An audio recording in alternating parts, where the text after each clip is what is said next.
کہ ابھی تک چین کسی ایسی جگہ پر نہیں پہنچا ہے جسے بھارت جو ہے بجا طور پر کوئی عسکری مداخلت کہہ سکے، اور ہم اس جگہ کو خالی کرنے سے انکار کر دیتے، ان پیکس کو، اور نقصان اٹھانے کے لیے بھی تیار ہو جاتے۔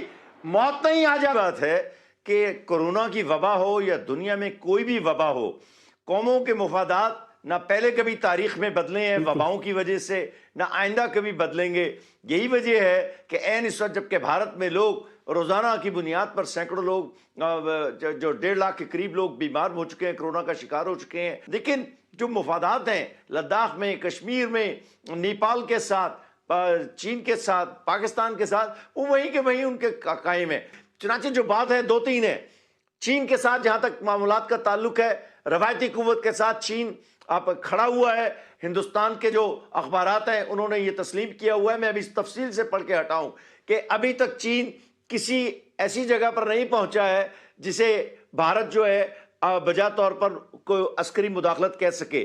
لیکن چینیوں نے ایک کام ضرور کیا ہے کہ جب انہوں نے دیکھا کہ لداخ کو انہوں نے اپنا ایک صوبہ بنا دیا، اور جبکہ line of control per border طے نہیں ہے، یا وہ پینگونگ لیک جو ہے اس کے ساتھ ساتھ جو سرحدیں ہیں وہ طے نہیں ہیں، تو چینیوں نے دیکھا ہے کہ بھارت چونکہ آگے بڑھ رہا تھا، لہٰذا ان کو روکنے کے لیے کوئی نہ کوئی کارروائی کرنی تھی۔ میں ذرا 2 باتیں جلدی سے کر دیتا ہوں۔ شاہ محمود قریشی پاکستان کے وزیر خارجہ ضرور ہیں، لیکن اتنا کمزور وزیر خارجہ پاکستان کی تاریخ میں کبھی نہیں آیا۔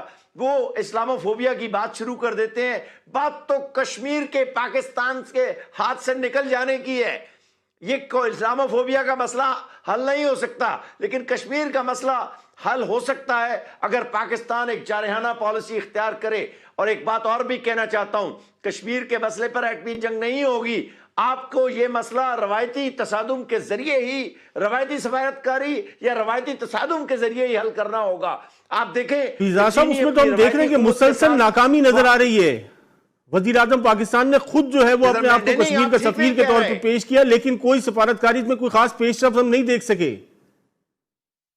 آپ بالکل درست کہہ رہے ہیں۔ دیکھیں عمران خان تو اس کو یقین تھا، اور میں عمران خان کی بیشتر پالیسیوں کا حامی ہوں، لیکن کشمیر پر ظلم یہ ہوا ہے کہ عمران خان کا یہ خیال تھا کہ وہ آئے گا اور اس کو ہندوستان میں جناب خیر مقدم کہا جائے گا اور مودی اس کا استقبال کرے گا، لیکن مودی اپنے مفادات کا اسے کیا کہتے ہیں محافظ تھا۔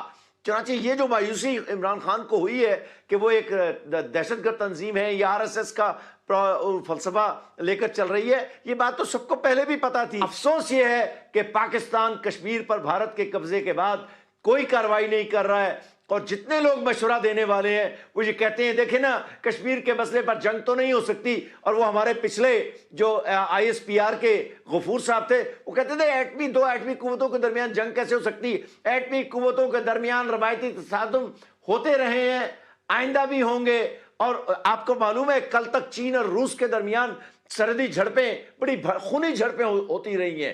یہی حال اب بھی ہے۔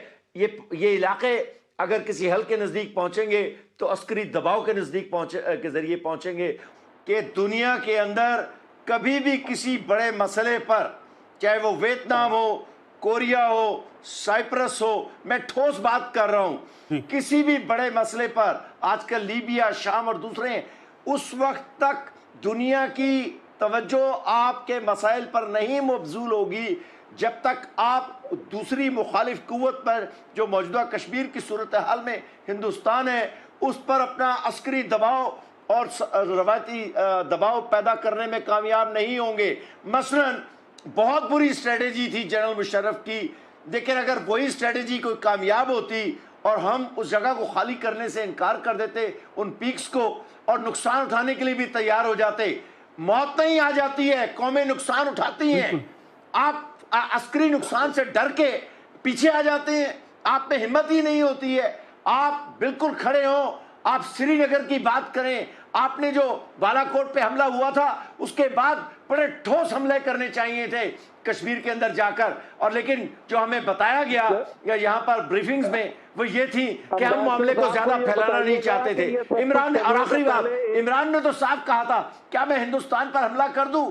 جب اس نے جنگ کی آپشن کو، جس کو کوئی بزدل ملک بھی چھوٹا ملک بھی میز سے نہیں ہٹاتا. دیکھیں ایٹمی ہتھیار تو دو ملکوں کے درمیان ایک دوسرے کا وجود ختم کرنے سے روکنے کے ہتھیار ہیں. جہاں ضمنی جو اس کے ساتھ ساتھ جو دوسرے تنازعات ہیں انہوں نے روایتی قوت کے ذریعے ہی حل ہونا ہے یا روایتی سفارتکاری کے ذریعے. آپ دیکھیں کرائمیا کا مسئلہ، لیبیا کا مسئلہ، 5 عرب ملک فرانس اور یونان ایک طرف ہیں اور ترکی ایک طرف ہے اور اقوام متحدہ ایک طرف ہیں، سیریا، شام، اتنے ملک وہاں پر شامل ہیں. کوئی مسئلہ ایسا نہیں ہے. ان تمام مسائل نے روایتی ہتھیاروں اور روایتی قوت کے ذریعے ہی حل ہونا ہے اور روایتی سفارتکاری کے ذریعے. ان دو میں سے ایک کے بغیر انہوں نے حل نہیں ہونا ہے. یہ جو چائنا کے ساتھ ان کا مسئلہ ہوا ہے، یہ لداخ کے اس علاقے میں انہوں نے سڑکیں اور پل وغیرہ بنانے شروع کیے. اس سے چائنیز کو یہ اندازہ ہوا کہ یہ یہاں پہ اپنے قبضے کو پرماننٹ کرنا چاہتے ہیں.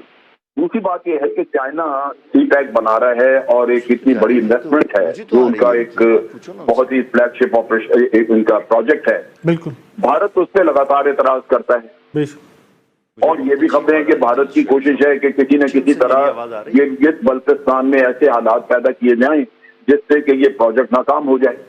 تو ان حالات میں یہ ضروری تھا کہ چائنا اس ایریے کو پروٹیکشن دینے کے لیے وہ متنازع علاقے میں کچھ آگے آئے تاکہ وہ یا تو بات چیت سے انڈیا تنازع حل کرے. اگر بات چیت سے نہیں کرتا تو پھر کم از کم سیکیورٹی جو چائنا کو چاہیے اپنے سی پیک کے لیے وہ مہیا کی جائے. لہذا یہ جو کچھ ہوا ہے یہ چائنا نے ایک سوچی سمجھی پلان کے تحت کیا ہے، ایسے نہیں. جو موجودہ کشمیر کی صورتحال میں ہندوستان ہے اس پر اپنا عسکری دباؤ اور روایتی دباؤ پیدا کرنے میں کامیاب نہیں ہوں گے. مثلا بہت بری اسٹریٹجی تھی جنرل مشرف کی، لیکن اگر وہی اسٹریٹجی کوئی کامیاب ہوتی اور ہم اس جگہ کو خالی کرنے سے انکار کر دیتے ان پیکس کو اور نقصان اٹھانے کے لیے بھی تیار ہو جاتے. موت نہیں آ جاتی ہے، قومیں نقصان اٹھاتی ہیں. آپ عسکری نقصان سے ڈر کے پیچھے آ جاتے ہیں، آپ میں ہمت ہی نہیں ہوتی ہے. آپ بالکل کھڑے ہوں، آپ سری نگر کی بات کریں، آپ نے جو بالا کوٹ پہ حملہ ہوا تھا اس کے بعد بڑے ٹھوس حملے کرنے چاہیے تھے کشمیر کے اندر جا کر، اور لیکن جو ہمیں بتایا گیا یا یہاں پر بریفنگز میں وہ یہ تھی کہ ہم معاملے کو زیادہ پھیلانا نہیں چاہتے تھے. عمران نے، اور آخری بات، عمران نے تو صاف کہا تھا کیا میں ہندوستان پر حملہ کر دوں، جب اس نے جنگ کی آپشن کو جس کو کوئی بزدل ملک بھی چھوٹا ملک بھی میز سے نہیں ہٹاتا. دیکھیں ایٹمی ہتھیار تو دو ملکوں کے درمیان ایک دوسرے کا وجود ختم کرنے سے روکنے کے ہتھیار ہیں. جہاں ضمنی جو اس کے ساتھ ساتھ جو دوسرے تنازعات ہیں انہوں نے روایتی قوت کے ذریعے ہی حل ہونا ہے یا روایتی سفارتکاری کے ذریعے. آپ دیکھیں کرائمیا کا مسئلہ، لیبیا کا مسئلہ، 5 عرب ملک فرانس اور یونان ایک طرف ہیں اور ترکی ایک طرف ہے اور اقوام متحدہ ایک طرف ہیں، سیریا، شام، اتنے ملک وہاں پر شامل ہیں. کوئی مسئلہ ایسا نہیں ہے. ان تمام مسائل نے روایتی ہتھیاروں اور روایتی قوت کے ذریعے ہی حل ہونا ہے اور روایتی سفارتکاری کے ذریعے. ان دو میں سے ایک کے بغیر انہوں نے حل نہیں ہونا ہے. یہ جو چائنا کے ساتھ ان کا مسئلہ ہوا ہے یہ لداخ کے اس علاقے میں انہوں نے سڑکیں اور پل وغیرہ بنانے شروع کیے. اس سے چائنیز کو یہ اندازہ ہوا کہ یہ یہاں پہ